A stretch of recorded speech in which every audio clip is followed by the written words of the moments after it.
It's 6 o'clock. It's 6 o'clock. Let's call the meeting to order.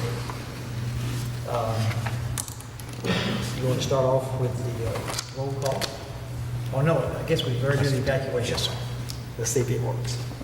We're going to have an evacuation plan in case we have a problem.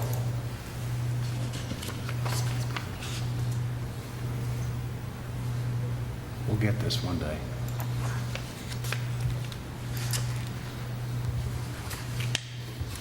I just want to pull my flak jacket over my head and say, have a good Before we get morning." started, let me read the emergency evacuation procedures.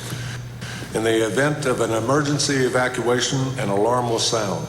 Everyone should exit the building by way of the nearest stairwell in a safe and effective manner. If the nearest stairwell is blocked by smoke, use the other stairwell. Do not use the elevator. Once you've reached the main floor, follow the exit signs to exit the building and quickly proceed away from the building. Please be mindful of others evacuating and of emergency vehicles.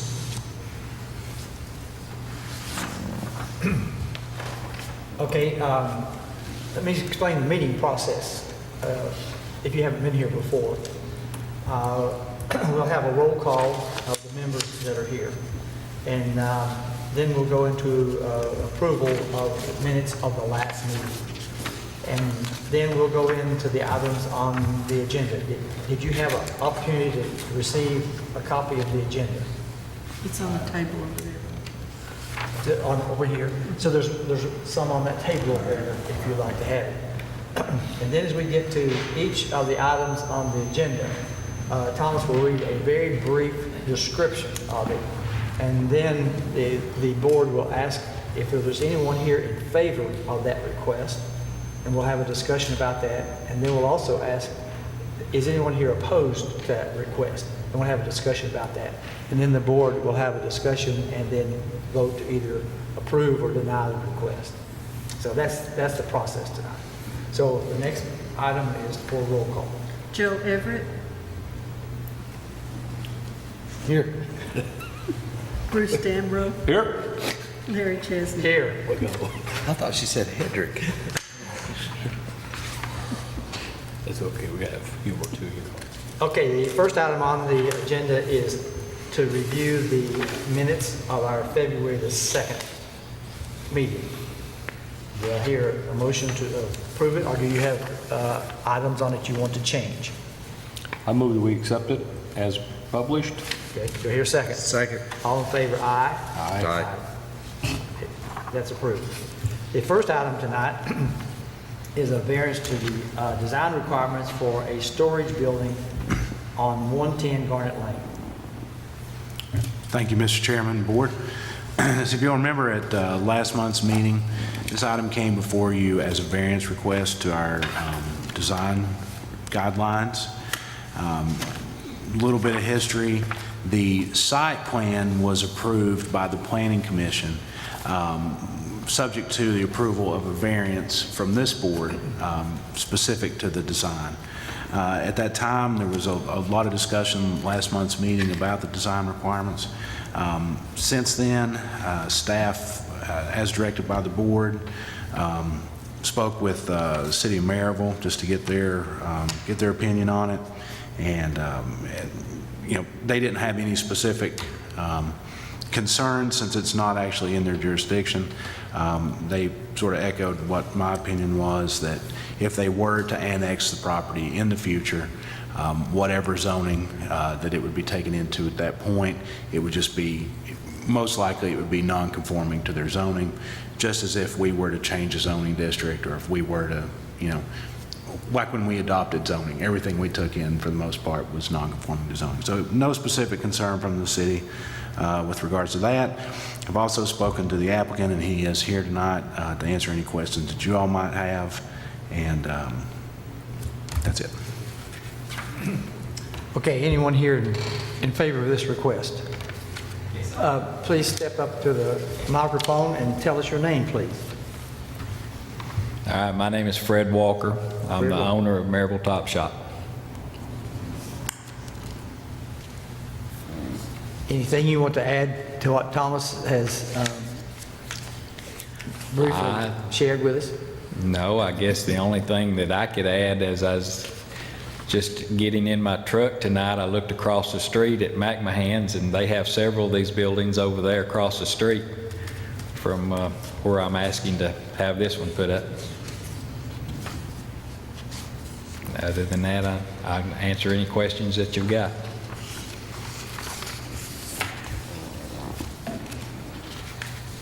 Any questions from the members of the board?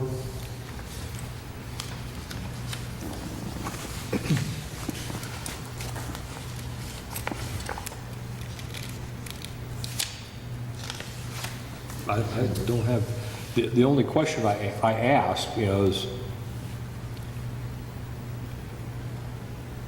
the specification that you're asking for, I'm trying to set in my mind how come, I'm looking at this from two angles, but if someone across the street has those buildings, is it zoned for something different? Do we know? I'm not exactly sure. Forgive me, I don't have the history of all the properties here, but I think we discussed last month's meeting that perhaps those were agriculturally exempt. Agriculture, for the most part, is exempt from zoning. Okay. And it could be that it was a existing nonconformity, or it could be any number of things, but that's my guess. Okay, so the potential could be that it's zoned for, or not zoned, but it's an agricultural purpose, so it's not temporary? So agricultural uses are exempted by state law from Okay. zoning. That is my guess. I don't know for sure. I can't give you a definitive answer. I don't know. Okay. Well, just a little feedback from the last meeting. I think there was a major concern about this proposed design did not meet several items of the requirements. And then there was no one here to share questions with. But in this document, I see that there may be an option for you just to put in a slab. And that would solve part of your problem, but not undercover the problem. It would. Let me give you a little history of what I've been trying to do and thinking about. Obviously, the plan actually is for a fairly large 100 by 82 foot red steel metal building in the future.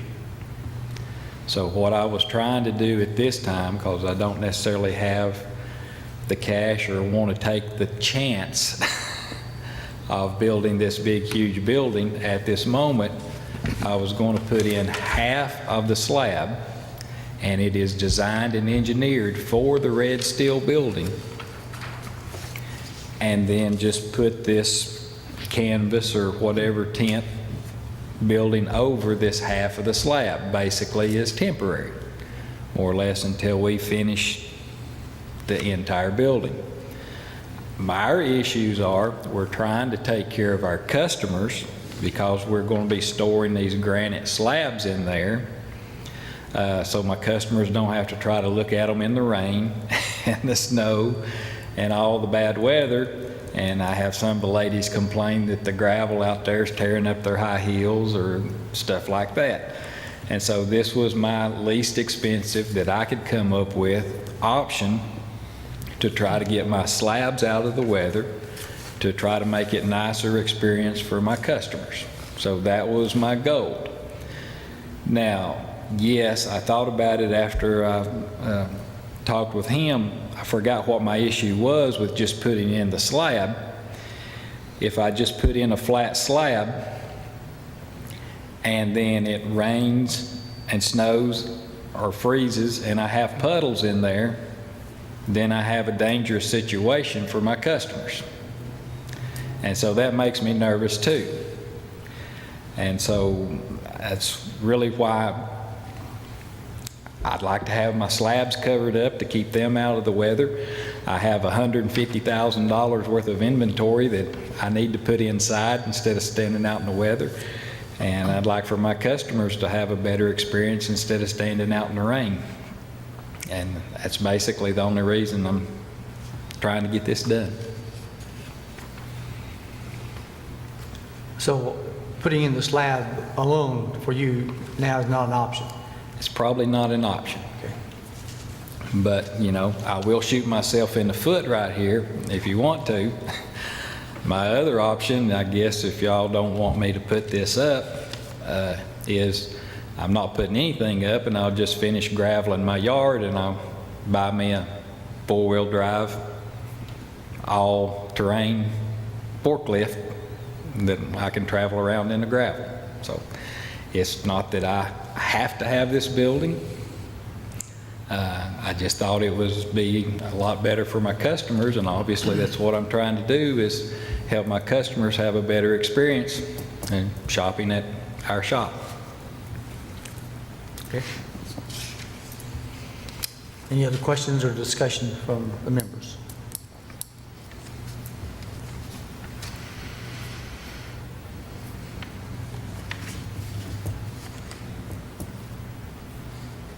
Is anyone opposed to it? You don't know. Is anyone here opposed to this request? No. Did you receive any comments from, No, sir. so there's been no objection?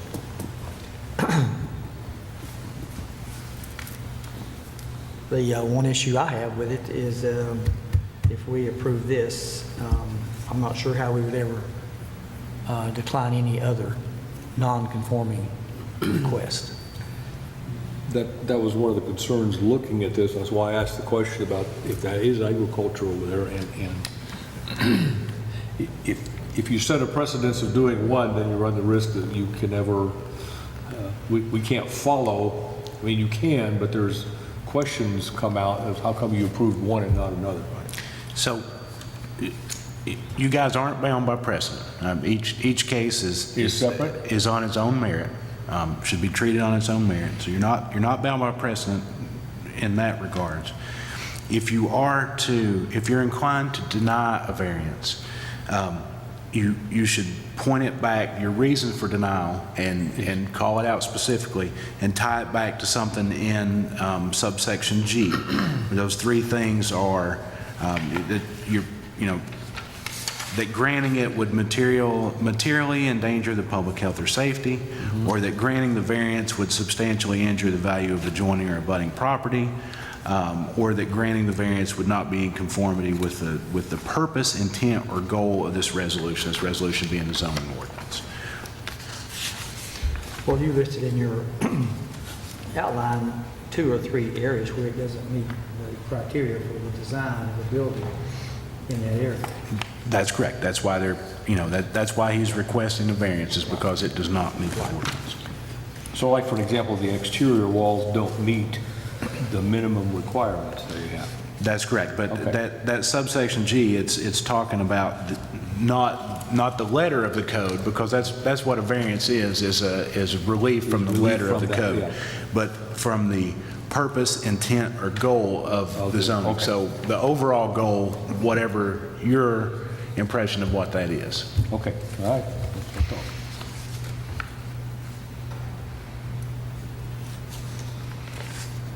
May I ask a question? Sure. So my understanding, again, too, basically, because this doesn't vary in height and this, that, and the other, is the reason for the need for the variance? Yes, sir. There are several sections of the ordinance that talks about the architecture of a building that's visible from a public road. It has to be broken up. It has to have different building materials, that sort of thing. So basically, the intent there, I think, is so that you don't have a long block wall with no windows in it. That sort of effect. So basically, it's just visual It is entirely visual, yes, sir. from the highway. Right. And like I said, there's several other buildings just like it across the street.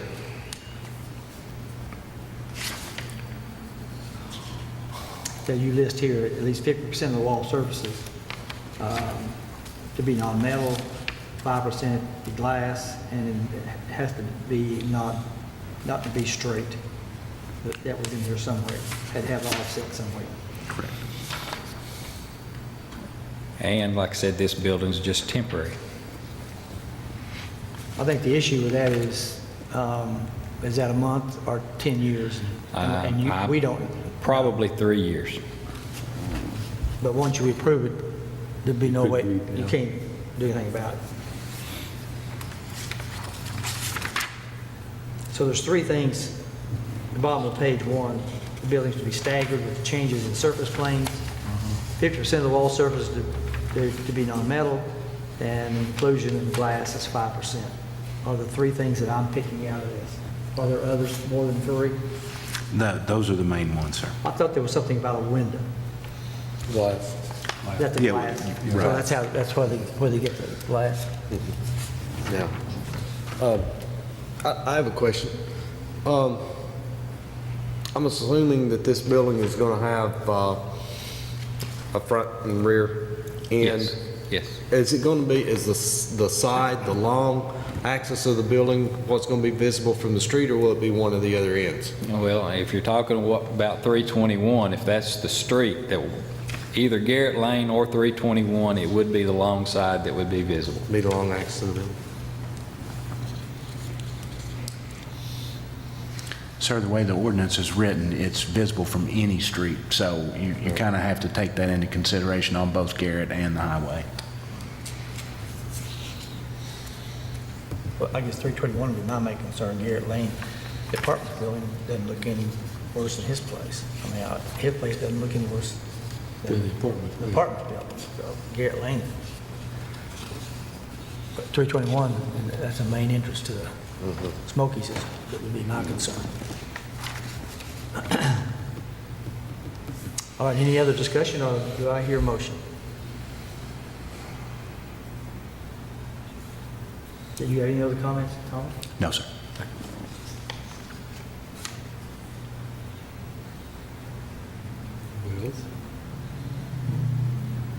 My concern, Bruce, is that I don't know how we would approve this. I hear him saying that we're not setting a precedent, but I'm not sure I'm comfortable with saying that I wouldn't feel obligated if we approve this and then tell somebody else they can't do. Well, yeah, and even though it's on the, we look at the merits, and I go back to looking at what the merits, so I move that we don't grant the variance. Okay, I have a motion to not grant the variance. Do you hear a second? Second. You have a second. So a yes is to deny the request. Correct. Yes. Joe Everett, Yes. Bruce Damrow, Yes. Larry Chesney. Yes. So, apologize to you, and I'm sorry, but right now we just don't feel like we can grant your request. That's fine. Just my wife will be upset. Well, we understand if mama's not happy, nobody's happy. All right, thank you much. Mr. Walker, so just to be clear, you're not going to move forward with doing just the slab alone? No. Okay. Well, whenever you're ready to do the other building, come back to us, and we can take it back before the planning commission. They'll approve the site plan, and that's it, as long as it conforms to zoning. That'll work. All right? Thank you, sir. Thank you for coming in. Thank you. The next item on the agenda tonight is the variance for a side yard setback. And if you'll read the document that was sent out, Thomas has discovered there's an issue, and he is proposing that we defer this action until further notice. Yes, sir. I actually expect to have it back next month, but just in case, either way, I don't think the way that we advertised it was sufficient for actually what they're doing. The scope of the case was a little broader than the way it was advertised. So, staff's requesting that you all postpone this and let us bring it back properly advertised and with a The only item I'd like to add to your comment is that based on the document that you sent us, there's a question about whether the existing house is even on the owner's property. So my request is that we find that out, we have a survey, and before we grant anything, we need to find out, we need to know what we're dealing with. And is his current house meet those setbacks or not? And then when he asks for the side, then we can talk about both side and rear and front. So, Yes, sir. now, I'm not saying everybody else up there is on the property. If you look at, Yeah. but, I mean, everything up there is kind of close. Yes, sir. So since this was advertised, I think it'd be prudent to just to make Okay, sure. do you need a there's- motion to do that? Yeah, probably make Okay. sure there's nobody here that wants to talk on it, and then make a motion to. Is there anyone here that wants to discuss this item?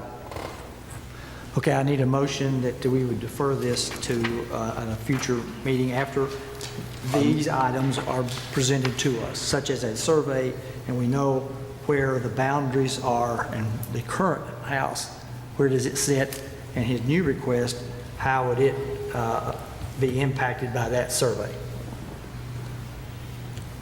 Is the appropriate action to move, to defer, or move to table? If you move to table it, then you'll have to make a motion at some point to take it off the table. I think it's easier if you just defer discussion on it. Okay. And actually, I apologize. I don't think defer is the right word. I think it's, let's see, you have table, you have postpone. Postpone? I think if you postpone Okay. it, then I we was- can just pick it up. I was going to say, doesn't defer have a time frame that restricts? It would, you can defer to time specific. You could defer it specifically to the next meeting. You could also postpone it to the next meeting, which would be my recommendation, because I think I You think that they- can bring it back to you at that meeting either way. I think that's kind of the plan, is to have it back to y'all for April. Okay. So I would recommend postponing it to the April meeting. Well, I would move that we postpone this to the April meeting. Okay, have a motion to postpone until April. Do I hear a second? Second? Roll call. Joe Everett, Yes. Bruce Damrow, Yes. Larry Chesney. Yes. So this item is, the word is postponed?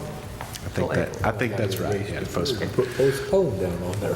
We know what we all mean, so I think we're okay. Well, thanks for the clarification. I didn't know that. That was good. Good discussion. Done that before, never had a time. Good. That's why you're on this committee. Okay, the next one is the American Garage Storage at 620 Nelson Lane. Thank you once again, Mr. Chairman. Mr. Gaddis has the existing mini storage at 645 Nelson Lane. When I started digging into this, I realized that he has quite a history with this board.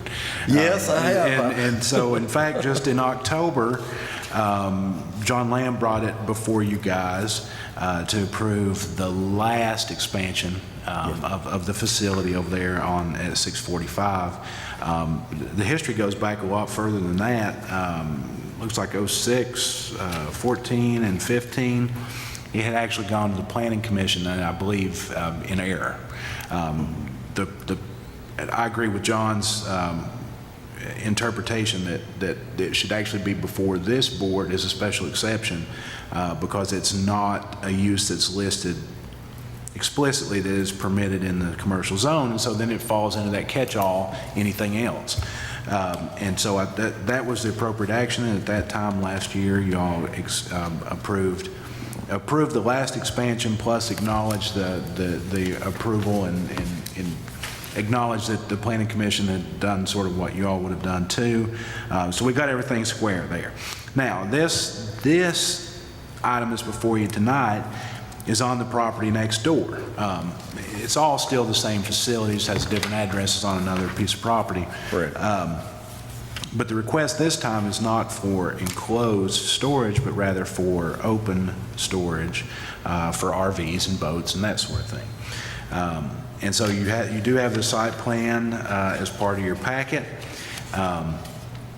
When staff reviewed it, we saw that the new structures would meet the setback requirements. They're generally the same character as the other. And a little difference is because of the nature of these buildings, those wall facades and all that stuff, that doesn't really come into play. So we don't have to worry about it being broken up or different materials, the glass and all that. That doesn't really come into play. The only way that it could potentially is on the roof surfaces that are visible. So we'll have to look at that carefully when we get into the permitting stage. But in staff's opinion, he doesn't need a variance, that the special exception will be able to take care of that. In addition to that, any lighting as part of the project would have to comply with the lighting requirements in the ordinance. Again, those are things that staff can review through the permitting process. Have to coordinate with stormwater, erosion control measures, and of course, secure building permits for the structures. So what you guys are reviewing tonight is the use itself as a special exception. And I'm happy to answer any other questions you may have of me. We do have the applicant here tonight. Are you Mike? I am. Mike, I'm assuming you're in favor of this request? Yes, sir. Okay, I have a couple of questions. The drawing that we have, if you look at the front of your place from 321 over to the right, there's like a gravel area, and then there's a steep bank. Right. Somebody's flattened out at the top. Right. Where you're going is on that gravel flat that's already, and then there'll be a bank behind you. Exactly. Now, what you're proposing to put up, it would be similar as you face your place. You have some open top storage on the left. Correct. It has the RV Yes. sign on the end of it. Will it be similar to that, identical to it? Identical. It's identical to it. Very same company, Baja Construction Company. They're a California-based company. They're like the premier builder of awnings for boat and RV storage. So I would use them again. They've been a very good. U-Haul uses them in all their facilities. If you go out Alcoa Highway, those are the very exact same people, same structures. And they're just they kind of designed it on a 60-degree angle, which nobody else had tried, and that reduces your need for wider driveways. And of course, in the storage business, driveways are wasted because you can't use them for anything but that. So it gives you the ability to get a little more storage and something that you can rent. So The steep bank behind you, is that yours also? it is. So you're going to do something to make sure all that doesn't run down on you? Yes. That's right now is a borrow area for the new apartment complex going in behind Lowe's. And so once that's graded out, I'll have a nice level area up there where they've graded it out. But the bank where the storage will be, that bank will still be there. Okay. And what they've done, they brought a lot of topsoil from that job site, staged it there till they get rid of it and need topsoil to put back on the red clay that they've taken out of my area. Okay. So, I just want to comment that driving in your place, you've done a great job of the concrete driveways and the curbs, the white fences. You drive in there, it's very clean. thank you. I thought for storage area, it really Thank you. nice looking area. Well, a lot of people, some know and some don't. I've been doing it for 30 years. I built the Assured Storage across from the Harley shop back about 24 years ago, me and Dr. Haygood. And then my very first ones was my grandfather's property right down the road on the other way there at McCall Construction, Union Grove Storage. And that was my grandpa's farm. I inherited that back 40 years ago, and somebody said something about storage, and I thought, okay, I'll try that. And I filled it up and sold it to Mr. McCall and got out a while, got back in. So it's an interesting, it's a necessity today with people having restricted subdivisions. You can't put your motorhomes in the subdivisions. And then, with so many people going into apartments, smaller homes, downsizing, nursing homes, we get people from nursing homes that just need a place to store their stuff. So it kind of a catch-all. The covered boat and RV storage is very, very built. It's in economic-wise, you can take that same space and put storage buildings on it and probably make 2+ times the amount of income per square foot that you could with boat and RV. But there's a need for it, and there's a lot of storage right now being built. And so I thought, well, that's maybe the route to go. I have people calling me every day, and people just, there's not any. There's the one down the road at the dam, it's full. U-Haul's full. And there's maybe one more in Vonore, and he's full. So it's just kind of somebody told me, said, well, build what people want. So that's kind of what I'm doing. I've got like 50 people wanting one right now. So there's quite a demand, but there again, it's an economics is the reason why so many people haven't built them, because, but I've got 18 acres there. It's something that, there's a need, so. So that's more profitable than farming? More popular than More what? profitable than farming? More profitable than farming. Well, you know what? I never tried farming. My grandpa did, and I know he had a second job, so probably. But yeah, there's just, farming today is kind of the thing of the past here in Blount County from when I grew up. Is there anyone here opposed to this? Since I don't see anybody else out there. Okay, discussion, questions, comments? Motion to approve? We have a motion to approve. So here's second. Second? Roll call. Everett, Yes. Damro, Yes. Chesney. Yes. Someone told me that the U-Haul had a huge waiting list. When I built mine, U-Haul had 100 and something customers from a 3-year waiting list. Okay. And so U-Haul came to me wanting to put their trucks on my property, and I said, well, if I build this boat and RV storage, will you let me have your waiting list? And they said, sure, And their theory is, and I like this idea, their theory, I said, why would you want to help me?